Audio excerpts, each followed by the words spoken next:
বিএনপির ভারপ্রাপ্ত চেয়ারম্যান তারেক রহমান বলেছেন, যারা জাতীয়তাবাদে বিশ্বাস করে তারা সবাই ঐক্যবদ্ধ থাকলে কোনো অপশক্তি জনগণের কাছ থেকে বিএনপিকে বিচ্ছিন্ন করতে পারবে না। তারেক রহমান আরো বলেন, আসন্ন নির্বাচনে যাদের নমিনেশন দেয়া হবে না তাদের অবশ্যই ধানের শীষের পক্ষে কাজ করে বিএনপির জয় নিশ্চিত করতে হবে।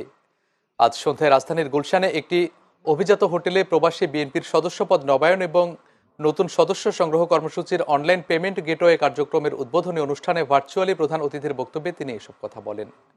অনুষ্ঠানে সভাপতিত্ব করেন বিএনপি মহাসচিব মির্জা ফখরুল ইসলাম আলমগীর। দৃশ্যমান হতে শুরু করেছে, তবে আমি দৃঢ়ভাবে বিশ্বাস করি, জাতীয়তাবাদী শক্তিতে বিশ্বাসী, বাংলাদেশি জাতীয়তাবাদী শক্তিতে বিশ্বাসী প্রতিটি মানুষ,